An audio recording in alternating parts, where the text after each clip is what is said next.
Welcome to V3 news. లక్ష్యం సమాజహితం. నేను Emilia. ముందుగా హెడ్లైన్స్ చూద్దాం. శాంతి పవనాలను ఆస్వాదిస్తున్న శ్రీలంకలో మరోసారి ఉగ్ర అలజడి. నరమేధంలో 215 మంది మృతి, 500 మందికి గాయాలు. ఉగ్రవాదుల ఊచకోతను క్రూరమైన హింసగా అభివర్ణించిన పోప్ ఫ్రాన్సిస్. మృతులు క్షతగాత్రుల కోసం ప్రత్యేక ప్రార్థనలు చేసిన పోప్. అధికారుల అంతర్గత తగాదాలతోనే ఇంటర్ ఫలితాలపై అపోహలు తొలగించేందుకు కమిటీ ఏర్పాటు చేశామన్న విద్యాశాఖ మంత్రి జగదీశ్వర్ రెడ్డి. పరిషత్ ఎన్నికల్లో పోటీ చేసే కాంగ్రెస్ అభ్యర్థులు ₹20 బాండ్ పేపర్ పై ప్రమాణ పత్రం రాసివ్వాలి. అభ్యర్థుల ఎంపికను డీసీసీకి అప్పగించిన టీపీసీసీ. ఇక వివరాల్లోకి వెళితే, దశాబ్దాల పాటు రక్తపు టేర్లు పారించిన బీతావహ అంతర్యుద్ధం ముగియడంతో శాంతి పవనాలను ఆస్వాదిస్తున్న శ్రీలంకలో మరోసారి ఉగ్ర అలజడి రేగింది. 10 ఏళ్ల ప్రశాంతతకు తూట్లు పొడుస్తూ ఈ ద్వీపదేశంలో మళ్లీ నెత్తురు ఏగజిమ్మింది. ఈస్టర్ ఆదివారం నేపథ్యంలో ప్రత్యేక ప్రార్థనలు నిర్వహిస్తున్న చర్చిలతో పాటు 5 నక్షత్రాల హోటళ్లను లక్ష్యంగా చేసుకుని ముష్కరులు వరుస బాంబు పేలుళ్లు, ఆత్మాహుతి దాడులకు దిగడంతో ఈ చిన్న దేశం చిగురుటాకులా వణికిపోయింది. 8 చోట్ల జరిగిన ఈ నరమేధంలో 215 మంది మృత్యువాత పడ్డారు. దాదాపు 500 మంది గాయపడ్డారు. 33 మంది విదేశీయులు బలయ్యారు. స్థానిక కాలమానం ప్రకారం ఆదివారం ఉదయం 8:45 రాజధాని కొలంబోలోని సెయింట్ ఆంటోనీస్ చర్చ్, రాజధాని శివార్లలోని నెగెంబో పట్టణంలోని సెయింట్ సెబాయిస్టిన్ చర్చ్, బట్టికలోవా పట్టణంలోని జియోన్ చర్చిలో తొలుత పేలుళ్లు జరిగాయి. ఆ సమయంలో అక్కడ ఈస్టర్ ఆదివారం ప్రార్థనలతో భారీగా జనసందడి ఉంది. బాంబు విస్ఫోటాల తాకిడికి ప్రశాంత ప్రార్థనా మందిరాలు అట్టుడికిపోయాయి. బాధితుల ఆక్రందనలతో మారుమోగిపోయాయి. ఎటు చూసినా రక్తం, తెగిపడ్డ అవయవాలతో బీతావాహ వాతావరణం నెలకొంది. ఇదే సమయంలో కొలంబోలోని 3 5 స్టార్ హోటళ్ల the Shangri-La, the Cinnamon Grand, the కిప్సీ బరిలో బాంబులు పేలాయి. సీనం గ్రాండ్ హోటల్లో రెస్టారెంట్ వద్ద ఒక ఆత్మాహుతి బాంబర్ తనను తాను పేల్చేసుకున్నాడని అధికారులు తెలిపారు. ఈ ఘటనలో పెద్ద సంఖ్యలో ప్రజలు బలయ్యారు. అనేక మంది గాయపడ్డారు. ఈ హోటళ్లకు విదేశీ పర్యాటకులు ఎక్కువగా వస్తుంటారు. బాంబు దాడిలో మృతి చెందిన విదేశీయుల్లో బ్రిటన్కు చెందిన 5, డెన్మార్క్కు చెందిన 3, చైనీయులు 2, టర్కీ వాసులు 2, డచ్ వాసి 1, పోర్చుగీస్ వ్యక్తి 1 ఉన్నారు. Poland, Japan, Pakistan, America, Morocco, బంగ్లాదేశ్కు చెందిన పౌరులు మరణించినట్లు వార్తలు వచ్చాయి. జరిగిన పేలుళ్లు అన్ని ఆత్మాహుతి దాడులని ఇప్పుడే ధృవీకరించలేమని పోలీస్ అధికార ప్రతినిధి రువాన్ గుణశేఖర్ చెప్పారు. నెగెంబోలోని చర్చిలో జరిగిన పేలుడు ఆత్మాహుతి దాడిలా అనిపిస్తోందన్నారు. ఇతరుల మారణకాండ ఇంతటితో ముగియలేదు. మధ్యాహ్నం మరోసారి విరుచుకుపడ్డారు. 7వ పేలుడు రాజధాని శివార్లోని దేహివాలలో ఉన్న జంతు ప్రదర్శనశాల సమీపంలో జరిగింది. అక్కడ 2 చనిపోయారు. 8వ పేలుడు కొలంబోకు ఉత్తరాన శివార్లో ఉన్న ఓరుగోదవట్టాలో జరిగింది. అక్కడ గాలింపుల్లో భాగంగా పోలీసు బృందం ఒక భవనంలోకి ప్రవేశించినప్పుడు మాటు వేసిన ఆత్మాహుతి దళ సభ్యుడు తనను తాను పేల్చేసుకున్నాడు. దీంతో ఆ భవనం కాంక్రీటు శకలాల క్రింద పడి 3 పోలీసులు ప్రాణాలు కోల్పోయారు. మొత్తం మీద 8 పేలుళ్లలో 207 మంది చనిపోయారని పోలీస్ ప్రతినిధి పేర్కొనగా, స్థానిక మీడియా మాత్రం 215 మంది మృత్యువాత పడినట్లు తెలిపింది. గాయపడిన వారిలో పలువురు భారతీయులు ఉన్నారు.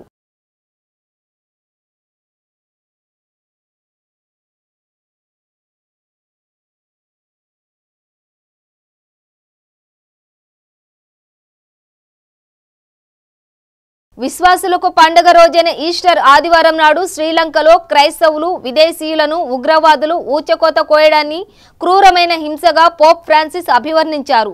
దారుణ మారణకాండను తీవ్రంగా ఖండించిన ఆయన ప్రపంచవ్యాప్తంగా పలు ప్రాంతాల్లో చెలరేగుతున్న రక్తపాతం, రాజకీయ హింస తగ్గాలని ఆకాంక్షించారు.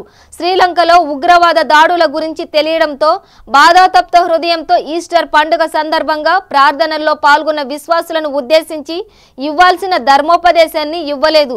క్షతగాత్రులు, ఈ దాడుల కారణంగా బాధపడుతున్న వారి కోసం ప్రార్థిస్తున్నాను అని పోప్ సెయింట్ పీటర్స్ బాసిలికా నుంచి అశేష ప్రజానికాన్ని ఉద్దేశించి పేర్కొన్నారు.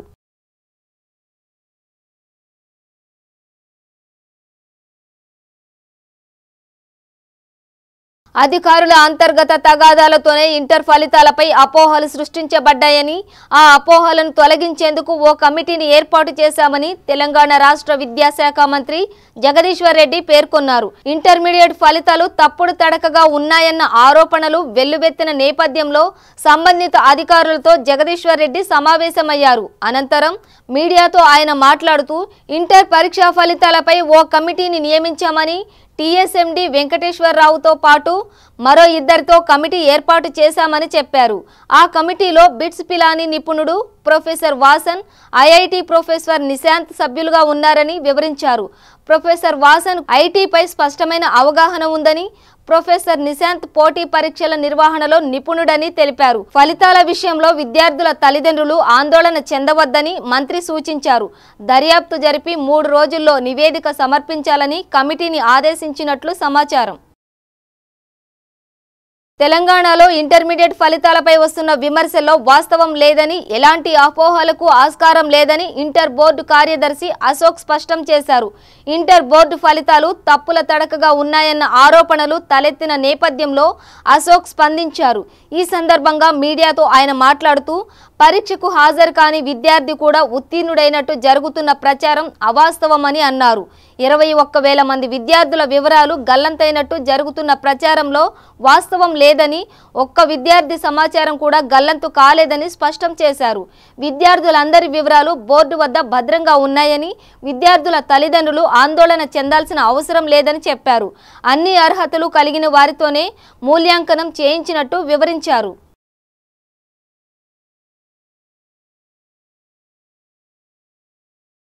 తెలంగాణ పరిషత్ ఎన్నికల్లో పోటీ చేసే అభ్యర్థులు 20 రూపాయల బాండ్ పేపర్పై ప్రమాణ పత్రం రాసివ్వాలని రాష్ట్ర కాంగ్రెస్ నాయకత్వం స్పష్టం చేసింది.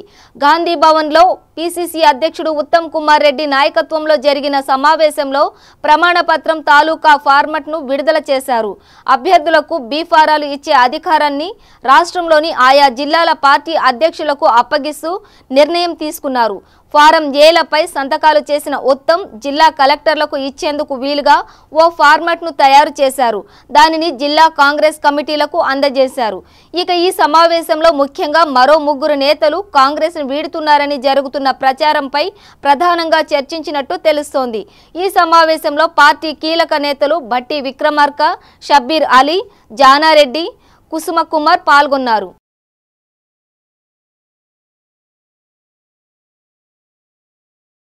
ఎన్నికలు పూర్తయిన వెంటనే టీడీపీ, వైసీపీలు తమకు ఇన్ని స్థానాలు వస్తాయంటే ఇన్ని స్థానాలు వస్తాయంటూ లెక్కలు వేసు ప్రకటనలు చేశారని జనసేన పార్టీ అధినేత పవన్ కళ్యాణ్ విమర్శించారు. గుంటూరు జిల్లా మంగళగిరిలోని జనసేన పార్టీ రాష్ట్ర కార్యాలయంలో సమావేశమయ్యారు. ఈ సందర్భంగా పవన్ కళ్యాణ్ మాట్లాడుతూ, తాము మాత్రం టీడీపీ, వైసీపీల లెక్కలు వేయమని, పోలింగ్ సరళి ఎలా జరిగిందో తెలుసుకోమని మాత్రమే పార్టీ నాయకులకు చెప్పామని అన్నారు. జనసేన పార్టీకి అండగా మద్దతుగా నిలిచిన వారికి కృతజ్ఞతలు చెప్పడం మాత్రం మర్చిపోవద్దని ఎన్నికల్లో పోటీ చేసిన తమ అభ్యర్థులకు సూచించారు. ప్రతి గ్రామానికి ఓ రోజు కేటాయించి వారిని కలవాలని, స్థానిక సమస్యలను అడిగి తెలుసుకోవాలని చెప్పారు. మేడారం సమ్మక్క సారలమ్మ మహాజాతర తేదీలను పూజారులు ఖరారు చేశారు. 2020 ఫిబ్రవరి 5, 6, 7, 8 తేదీల్లో నిర్వహించనున్నట్లు చెప్పారు. ఆదివారం ములుగు జిల్లా తాడ్వాయి మండలం మేడారంలో పూజారుల సంఘ అధ్యక్షుడు సిద్ధబోయిన జగ్గారావు అధ్యక్షతన పూజారులు సమావేశమయ్యారు. పంచాంగం చూసి జాతర తేదీలను నిర్ణయించారు. ప్రతి 2 ఏళ్లకోసారి మాఘశుద్ధ పౌర్ణమికి అటు ఇటుగా వచ్చే బుధ, గురు, శుక్రు, శనివారాల్లో జాతరను నిర్వహిస్తారు. 5న సారలమ్మ, గోవిందరాజు, పగిడిద్దరాజును గద్దెలకు తీసుకొస్తారు. 6న సమ్మక్క దేవతను గద్దెపైకి చేర్చుతారు. 7న అమ్మవార్లకు భక్తులు మొక్కులు సమర్పిస్తారు. 8న దేవతలను వనప్రవేశం చేయిస్తారు. గిరిజన సాంప్రదాయబద్ధంగా నిర్వహించే మహాజాతర ఖ్యాతి ఖండాంతరాలు దాటింది. ప్రతి 2 ఏళ్లకోసారి 4 రోజుల పాటు జరిగే ఉత్సవానికి 1 కోటి మందికి పైగా భక్తులు తరలివస్తారు.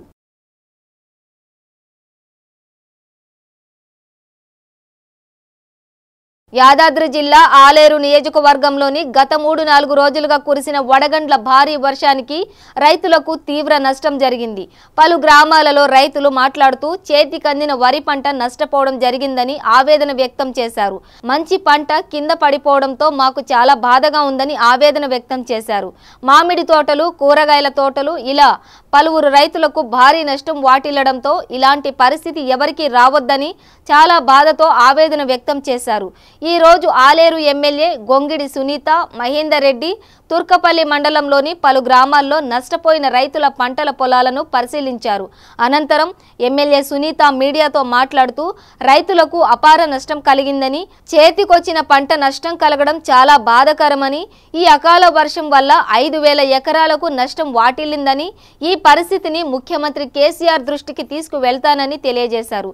తప్పకుండా ప్రభుత్వం రైతులను ఆదుకుంటుందని తెలియజేశారు. ఆరుగాలం కష్టపడి పండించిన రైతుకు ఈరోజు కన్నీరు మిగిలింది. వరుణదేవుడు ఆగ్రహించడం వల్ల ఈ ప్రాంతంలో అంతా కూడా విపరీతంగా వడగండ్ల వాన పడడం, మరి ఆ వడగండ్లు కూడా చాలా పెద్ద సైజులో ఉండడం వల్ల పంట పూర్తిగా నాశనం అయిపోయింది. ఈవెన్ వరి గడ్డి కూడా ఈరోజు పశువులకు పనికొచ్చే పరిస్థితి లేదు. అంత ఘోరంగా ఇక్కడున్న పంటలు నష్టం జరిగినాయి. దాదాపు 5,000 ఎకరాలు వరి పంట నష్టపోయినట్టుగా అధికారుల లెక్కల ప్రకారం తెలుస్తోంది. గ్రామాల్లో తిరుగుతున్నప్పుడు కూడా రైతులు ఆవేదన చూస్తే చాలా బాధాకరంగా ఉంది. దాదాపు 5 నెలల పాటు కష్టపడి కరెక్ట్గా పంట చేతికి వచ్చే సమయానికి నష్టం జరగడం మా దురదృష్టంగా భావిస్తూ ఉన్నాం. మాకు నమ్మకం ఉంది, గౌరవ ముఖ్యమంత్రి గారు కేసీఆర్ గారు రైతులకు మొదటి నుంచి కూడా అండదండగా ఉన్నారు. రైతులకు రుణాలు మాఫీ చేశారు. అదేవిధంగా రుణాల కోసం బ్యాంకుల చుట్టూ తిరగకుండా, అప్పుల కోసం పోకుండా ఈరోజు పెట్టుబడి సాయం కూడా అందించినారు. తప్పకుండా కేసీఆర్ గారు స్పందిస్తారు. మరి రైతులకు ఈ కష్టాన్ని, నష్టాన్ని తీర్చే విధంగా మంచి నిర్ణయం తీసుకుంటారని భావిస్తూ ఉన్నాం. వారి దృష్టికి ఇక్కడ రైతులు వాళ్ళు వెలుబుచ్చిన ఆవేదనను గౌరవ ముఖ్యమంత్రి గారి దృష్టికి తప్పకుండా తీసుకెళ్తాం. అధికారులు కూడా మరి పర్యటిస్తూ ఉన్నారు. అధికారులకు కూడా మేము రిక్వెస్ట్ చేసేది ఒకటే, ప్రతి రైతును ఈరోజు మీరు వెళ్ళి కలవాల్సిన అవసరం ఉన్నది. ఇక్కడ జిల్లాలో ఉన్న అగ్రికల్చర్ ఎక్స్టెన్షన్ ఆఫీసర్స్ ప్రతి రైతును వెళ్ళి కలవండి, వాళ్ళ ఆవేదనను మీరు నోట్ చేసుకోండి. తప్పకుండా గౌరవ ముఖ్యమంత్రి గారి ద్వారా రేపు రాబోయే రోజుల్లో వారి ద్వారా సాయం మరి రైతులకు అందించాల్సిన బాధ్యత కూడా మీదే. అదేవిధంగా రైతు సమన్వయ సమితి నాయకులను కూడా కోరుతా ఉన్నాం, ఇప్పుడు మీరు యాక్టివ్గా పనిచేయండి, రైతులందరినీ ఓదార్చండి, వాళ్ళకి ధైర్యాన్ని చెప్పండి. రేపు నష్టపోయిన రైతులందరూ కూడా ఆదుకోవాల్సిన బాధ్యత కూడా మన మీదే ఉంటుంది. కాబట్టి రైతు సమన్వయ సమితి నాయకులు, కోఆర్డినేటర్స్, అదేవిధంగా మరి జిల్లాలో పనిచేస్తున్న వ్యవసాయ విస్తరణ అధికారులందరూ కూడా యాక్టివ్గా ఉండి ఎప్పుడు కూడా మరి రైతులకు అందుబాటులో ఉంటూ వాళ్ళ కష్ట నష్టాలను ఎప్పటికప్పుడు మీరు నోట్ చేసుకుంటూ ప్రభుత్వానికి నివేదిక పంపించే విషయంలో మీరు సహకారం ఉండాలని చెప్పి కోరుతా ఉన్నాను. రైతులు ఎవ్వరు కూడా దిగులు పడొద్దు. మనకు తండ్రి లాంటి వారు మన కేసీఆర్ గారు ఉన్నారు. గౌరవ ముఖ్యమంత్రి గారు మీ కష్టాన్ని అర్థం చేసుకుంటారు, మీకు సాయం చేస్తారు. ఎట్టి పరిస్థితుల్లో కూడా రైతులు ధైర్యాన్ని కోల్పోవద్దని చెప్పేసి ఈ సందర్భంగా విజ్ఞప్తి చేస్తూ ఉన్నాం. జిల్లాలో ఉన్న యంత్రాంగం అంతా కూడా ఈరోజు మొన్నటిదాకా ఎలక్షన్ల వాతావరణం ఉన్నా కానీ ఇప్పుడు అన్ని పనులు పక్కకు పెట్టి జిల్లాలో ఉన్న అధికారులు మొత్తం కూడా ఈరోజు మరియు గ్రామాలలో ఉన్న రైతుల పొలాల్లోకి వెళ్ళి వాళ్ళకు జరిగిన నష్టాన్ని నోట్ చేసుకుంటా ఉన్నారు. ఈ నివేదిక అంతా కూడా ప్రభుత్వానికి పంపిస్తారు. నేను కూడా గౌరవ ముఖ్యమంత్రి గారిని స్వయంగా కలిసి ఇక్కడ రైతులకు జరిగిన నష్టం గురించి వారి దృష్టికి తీసుకెళ్తాం. రైతులకు న్యాయం జరిగే విధంగా చర్యలు చేపట్టే విధంగా మా వంతు కృషి చేస్తామని చెప్పి సందర్భంగా తెలియజేస్తూ రైతులను ధైర్యం కోల్పోవద్దని చెప్పి వారిని కోరుతూ మరి హుస్నాబాద్ నియోజకవర్గంలోని అక్కనపేట మండలం గోవర్ధనగిరి గ్రామంలో నిన్న కురిసిన అకాల వర్షంకు జరిగిన పంట నష్టంను పరిశీలించి పిడుగుపాటుకు మృతి చెందిన చిలుపూరి మహేందర్ రెడ్డి కుటుంబాన్ని పరామర్శించిన మాజీ ఎంపీ పొన్నం ప్రభాకర్. వారు మాట్లాడుతూ ప్రభుత్వం వెంటనే స్పందించి బాధిత కుటుంబాలను ఆదుకోవాలి అని అన్నారు. వారితో పాటు పిసిసి కార్యదర్శి బొమ్మ శ్రీరామ్ చక్రవర్తి, కేడం లింగమూర్తి తదితరులు పాల్గొన్నారు. వడగండ్ల వాన, పిడుగుల బాధలతోటి మళ్ళీ ఇబ్బంది పడుతూ ఉన్నారు. తెలంగాణ రాష్ట్ర ప్రభుత్వంలో న్యాయం జరుగుతుందేమో, అంతకుముందు సీమాంధ్ర ప్రాంతం వాళ్ళు న్యాయం చేయలేదనే మాట మాట్లాడేవాళ్ళం. తెలంగాణ ప్రభుత్వం వచ్చిన తర్వాత కూడా వడగండ్ల వాన బాధితులకు కానీ, పిడుగుబడి చనిపోయినటువంటి వాళ్ళకు కానీ ఏమాత్రం న్యాయం జరగడం లేదు. నేను రాష్ట్ర ప్రభుత్వాన్ని కోరుతాను, త్వరలో రాష్ట్ర ప్రభుత్వ ప్రధాన కార్యదర్శిని కలిసి ఒక ప్రత్యేక బృందాన్ని హుస్నాబాద్లో పర్యటించమని కోరుతాం. ఎందుకంటే ఈ ప్రాంతంలో ప్రతి సంవత్సరం ఇది వంచినట్టుగా ప్రకృతి వైపరీత్యం సామర్థ్యంగా ఉండడమే లేదు. ప్రతి సంవత్సరం జరుగుతున్నటువంటి పరిస్థితుల్లో దీని మీద ఒక పరిశోధనాత్మకంగా ఈ అంశం మీద విచారణ జరిపించే విధంగా చేస్తూనే ఇప్పుడు జరుగుతున్నటువంటి నష్టానికి వెంటనే అంచనాలు తయారు చేసి నష్టపోయినటువంటి బాధితులకు నష్టపరిహారం చెల్లించాలని కాంగ్రెస్ పార్టీ పక్షాన మేమందరం కూడా కోరుతా ఉన్నాం. ఈరోజు చనిపోయినటువంటి వాళ్ళకు కానీ పశువులకు కానీ ఇక్కడ పంట నష్టానికి కానీ ప్రభుత్వ స్పందన లేదు. ఎన్నికల కోడ్ దీనికి వర్తించదు. ప్రభుత్వ అధికారులు వాళ్ళ కార్యక్రమాలు చేసుకోవచ్చు. కాబట్టి మేము ప్రభుత్వ ప్రధాన కార్యదర్శి ముందు రేపు లేఖపూర్వకంగా ఫ్యాక్స్ పంపి దాని తర్వాత పర్సనల్ కలిసి కూడా ఈ అంశాలను వారి దృష్టికి చేస్తాం. హైదరాబాద్ కాచిగూడ వైశ్య హాస్టల్లో అవోపా హైదరాబాద్ వారు ఆఫ్టర్ 10th వాట్ నెక్స్ట్ కార్యక్రమాన్ని నిర్వహించారు. ఈ కార్యక్రమానికి ఈ సంవత్సరం 10th పరీక్షలు రాసిన విద్యార్థులు హాజరైన ఈ కార్యక్రమానికి వివిధ రంగాలకు చెందిన ప్రముఖులు హాజరై విద్యార్థులకు తమ సలహాలు సూచనలు తెలియజేశారు. ఈ సందర్భంగా వ్యక్తులు మాట్లాడుతూ తమకు నచ్చిన రంగాలపైన విద్యార్థులు ఆసక్తి చూపించాలని, ఇష్టం లేని రంగాల వైపు బలవంతంగా వెళ్లి జీవితాన్ని వృధా చేసుకోకుండా చూసుకోవాలని కోరారు.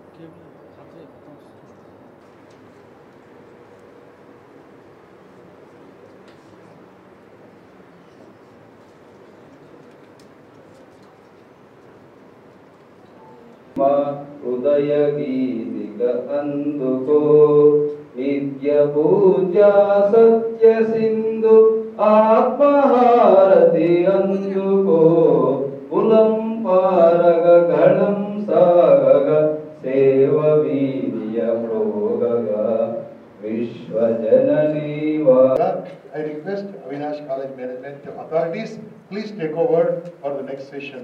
Then I'll go one by one. Chapatlu. ఇది కాదు, నేను ఎలా నేర్పించాను మర్చిపోయాడు. 1 2 3 సూపర్. పిల్లలు డిసిప్లిన్ లేదు ఎవరు చెప్పారు? డిసిప్లిన్ లేదన్నరా? డిసిప్లిన్ అన్న మీరు సూపర్. ఇంత కామ్గా ఇంత ఇక్కడ పడుకుంటే అవుతుందా? అవుతుంది. సో దానికి తగ్గ ప్రయత్నం కూడా ఉండాలి. అవునా కదా? ఆల్ ద బెస్ట్ అండి.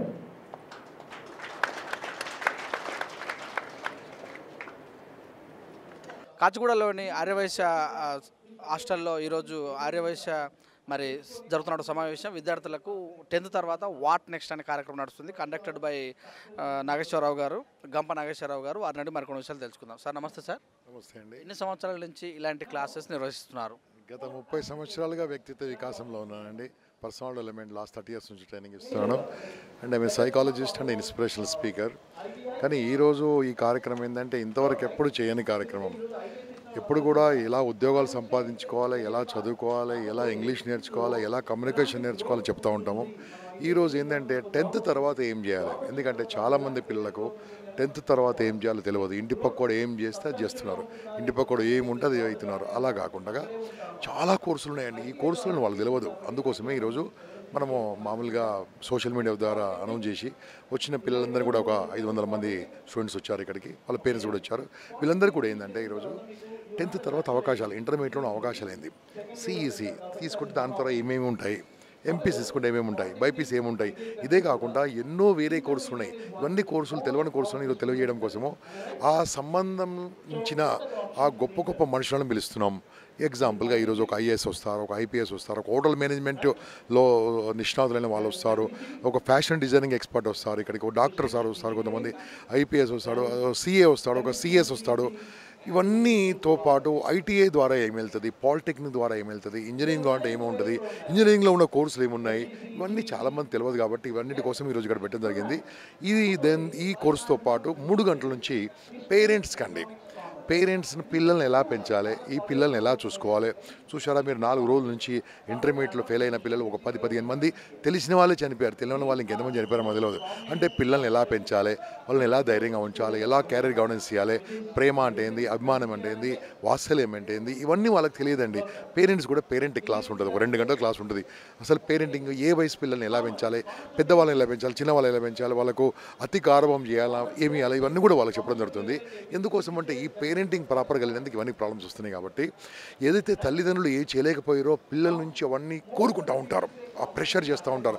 ఈ ప్రెషర్ వల్ల ఆత్మహత్య ఎన్ని ఇబ్బందులు అవుతున్నాయి, స్ట్రెస్ అవుతుంది. కాబట్టి ఇలా కాకుండా ప్రెషర్ కాకుండా ప్లెజర్ ఎడ్యుకేషన్లో ఎలా ఉంటుందో అవన్నీ కూడా వాళ్ళ పేరెంట్స్కి చెప్పడం జరుగుతుంది.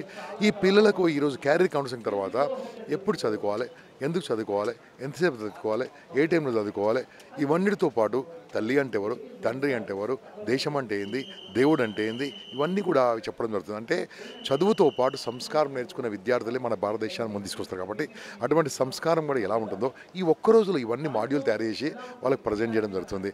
అందుకోసమే ఈరోజు ఈ ఒకటి ఉచితంగా టోటల్ ఫ్రీ ఆఫ్ కాస్ట్, ₹1 కూడా తీసుకోకుండా భోజనం కూడా కొద్దిగా వర్కింగ్ లంచ్ పెట్టేసి పిల్లలందరూ ఇక్కడ పిలవడం జరిగింది. ఈ కార్యక్రమం ఇక్కడ జరుపుతున్నాం. అయితే ఇప్పుడు చదువుకున్న వాళ్ళంతా కూడా కేవలం జాబ్ కోసమే పరితపిస్తారు. కానీ భారతదేశం అంటే ఖచ్చితంగా కూడా అగ్రికల్చర్ కూడా ఇంపార్టెంటే.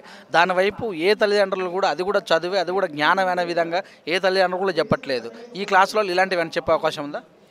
ఈరోజు అగ్రికల్చర్ బీఎస్సీ అగ్రికల్చర్ దాని గురించి కూడా వస్తుందండి. ఎందుకంటే ఈ మధ్యలో చాలామంది విద్యార్థులు మెడికల్ తర్వాత హయ్యెస్ట్ ప్రయారిటీ ఇస్తుంది హార్టికల్చర్, ఫ్లోరికల్చర్, అగ్రికల్చర్ అండి.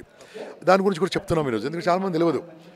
అదే ఆంధ్రప్రదేశ్లో అయితే చాలా కాలేజీలు ఉన్నాయి, ప్రైవేట్ కాలేజ్, తెలంగాణలో అసలు తక్కువనే అండి. ఇవన్నీ కూడా దానికి డిమాండ్ రావాలి, అలా దాని గురించి చెప్తున్నాము. ఇప్పుడు రైతు కుటుంబం నుంచి వచ్చిన రైతులు వాళ్ళ పిల్లలకు ఒక ఫార్మర్గా ఉండి ఒక అగ్రికల్చర్ ఉండి ఎలా ఉంటుంది, ఇవన్నీ కూడా తీసుకొస్తామండి. ఒక రోజులో చాలా వరకు కాకపోవచ్చు, ఎన్ని వీలుంటే దానికి ఐడియాస్ ఇస్తాము. దాని తర్వాత మా ఫోన్ నెంబర్లు ఇచ్చి మిగతా కూడా సోషల్ మీడియా ద్వారా, మా యూట్యూబ్ ఛానల్ ద్వారా కూడా అన్ని ఇన్ఫర్మేషన్ ఇస్తాము. Thank you sir, thank you very much. మీ విలువైన సమయాన్ని మా విద్యార్థులకు ఇచ్చి చక్కటి విశ్లేషించినందుకు విద్యుత్ తరపున ధన్యవాదాలు. బులెటిన్లో షార్ట్ బ్రేక్ తీసుకుందాం.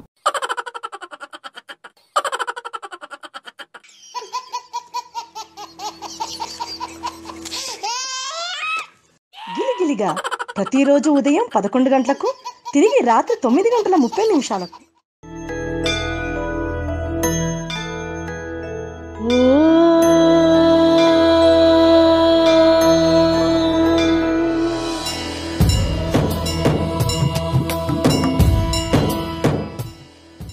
గుడి గంటలు ప్రతిరోజు ఉదయం 6 గంటలకు. Welcome back to V3 news. Hyderabad filmy ఛాంబర్లో లక్ష్మీ కనకవరణి క్రియేషన్స్ వారి డేంజర్ లవ్ స్టోరీ ఏప్రిల్ 26న 2 తెలుగు రాష్ట్రాల్లో విడుదల అవుతున్నట్లు తెలిపారు. ఈ చిత్రానికి దర్శకులు శేఖర్ చంద్ర మాట్లాడుతూ లవ్ స్టోరీలు చాలా వచ్చాయి, కానీ ఈ చిత్రంలో యువకులు తమ ప్రేమ డేంజర్లో పడినప్పుడల్లా ఎంతో టాలెంట్తో ప్రేమను కాపాడుకుంటూ ఉంటారని ఆయన తెలిపారు. ఎన్నో విలన్ సన్నివేశాలు భయానకంగా ఉంటాయని వారు తెలిపారు. ఖయ్యం, గౌరవ్, అదియా, మధులగ్న దాసులు హీరోయిన్లుగా ఈ చిత్రంలో నటించారు. అండ్ మీడియా వాళ్ళందరికీ చాలా చాలా థ్యాంక్స్. అండ్ మెయిన్లీ చెప్పాలంటే ఇది నా డెబ్యూట్ మూవీ అన్నమాట. ఈ మూవీ చాలా బాగా తీశారు శేఖర్ చంద్ర డైరెక్టర్ గారు అండ్ ప్రొడ్యూసర్ వాడికి ఇలా చాలా మంచిగా తీశారు. అండ్ మెయిన్లీ చెప్పాలంటే ఈ మూవీ మొత్తం డేంజర్ మూవీ అన్నమాట. చాలా అద్భుతంగా ఉంటుంది, అందరూ తప్పకుండా చూడాలి. And this is my first movie. చాలా రోజులు వెయిట్ చేసిన తర్వాత నా మూవీ రిలీజ్ అయింది. నా ఫస్ట్ హ్యాబిట్ ఏంటంటే యాక్టింగ్, సెకండ్ డ్రింకింగ్, థర్డ్ మీరు డిసైడ్ చేయాలి నేనేం చేయాలంటే. నాకు యాక్టింగ్ అంటే చాలా ఇష్టం చిన్నటప్పటి నుంచి. మేడం ఎలా చెప్పారో ఐ లవ్ ఆల్కహాల్. మేడం ఎలా చెప్పారో పిల్లల్ని ఫోర్స్ చేయకూడదు చదవాలని. నాకు అలా ఇష్టం లేదు చదవాలని, మా ఇంట్లో కూడా ఫోర్స్ చేయలేదు. నా ఒక ఫ్రెండ్ మొన్ననే చచ్చిపోయారనమాట, 10th ఫెయిల్ అయ్యారని. ప్లీజ్ ఎవరికి కూడా అలా ఫోర్స్ చేయకూడదు, వాళ్ళకి ఏమి ఇష్టం ఉంటే అదే చేయాలి. ఇంకా first acting, second drinking, third మీరు డిసైడ్ చేయాలి కదా. అయితే నా మూవీ కంపల్సరీగా చూడాలి మీరు. ఇది చిన్నపిల్ల మనస్తత్వం కొన్ని జోక్ చేస్తుంటుంది. ఓకే, అలాగే మరి మా సకారం డాక్టర్ సకారం, ఈయన ఒక విలన్ క్యారెక్టర్ బాగా అద్భుతంగా చేశారు. హెడ్ కానిస్టేబుల్ అనేది వీళ్ళ పాప ఎక్కడ ప్రకాశం జిల్లా రాచెర్ల మండలం నెమలిగుండ్ల రంగనాయక స్వామి ఆలయంలో బ్రహ్మోత్సవాలు ఘనంగా నిర్వహించారు. ఈ సందర్భంగా స్వామివారిని ప్రత్యేకంగా అలంకరణ చేసి పూజలు నిర్వహించారు. ఈ కార్యక్రమంలో నాయకులు, ప్రజాప్రతినిధులు పాల్గొన్నారు. ప్రజలు రంగస్వామి గుండంలో స్నానాలు ఆచరించిన అనంతరం స్వామివారి దర్శనార్థం క్యూలో ఎండ తీవ్రతను కూడా లెక్క చేయకుండా గంటల తరబడి వేచి ఉండి దర్శించుకున్నారు. ప్రతి సంవత్సరం జరిగే ఈ బ్రహ్మోత్సవాలలో గిద్దలూరు నియోజకవర్గం నుంచి అన్ని మండలాల ప్రజలు భారీగా పాల్గొంటారు.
తూర్పుగోదావరి జిల్లా ఆత్రేయపురం మండలం కోనసీమ తిరుమలగా పేరుగాంచిన వాడపల్లి శ్రీ వెంకటేశ్వర స్వామి ఆలయాన్ని శనివారం భక్తులతో పోటెత్తింది.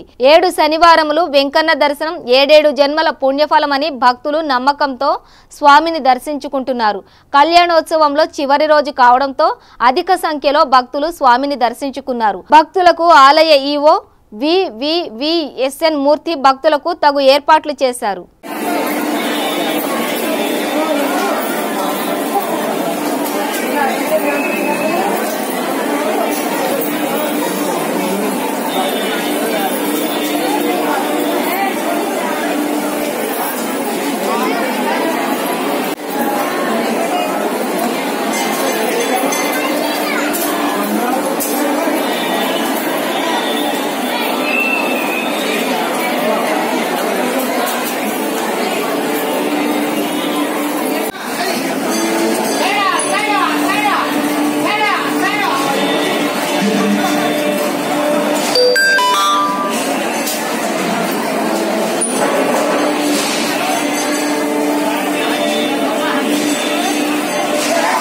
బులెటిన్ ముగించే ముందు హెడ్లైన్స్ మరోసారి.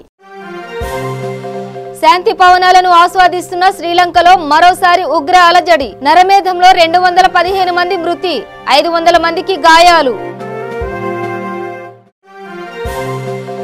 ఉగ్రవాదుల ఊచకోతను క్రూరమైన హింసగా అభివర్ణించిన పోప్ ఫ్రాన్సిస్. మృతులు క్షతగాత్రుల కోసం ప్రత్యేక ప్రార్థనలు చేసిన పోప్. అధికారుల అంతర్గత తగాదాలతోనే ఇంటర్ ఫలితాలపై అపోహలు తొలగించేందుకు కమిటీ ఏర్పాటు చేశామన్న విద్యాశాఖ మంత్రి జగదీశ్వర్ రెడ్డి. పరిషత్ ఎన్నికల్లో పోటీ చేసే కాంగ్రెస్ అభ్యర్థులు 20 రూపాయల బాండ్ పేపర్పై ప్రమాణపత్రం రాసివ్వాలి. అభ్యర్థుల ఎంపికను డీసీసీకి అప్పగించిన టీపీసీసీ. ఇవి బులెటిన్ విశేషాలు. చూస్తూనే ఉండండి V3 న్యూస్, లక్ష్యం సమాజహితం.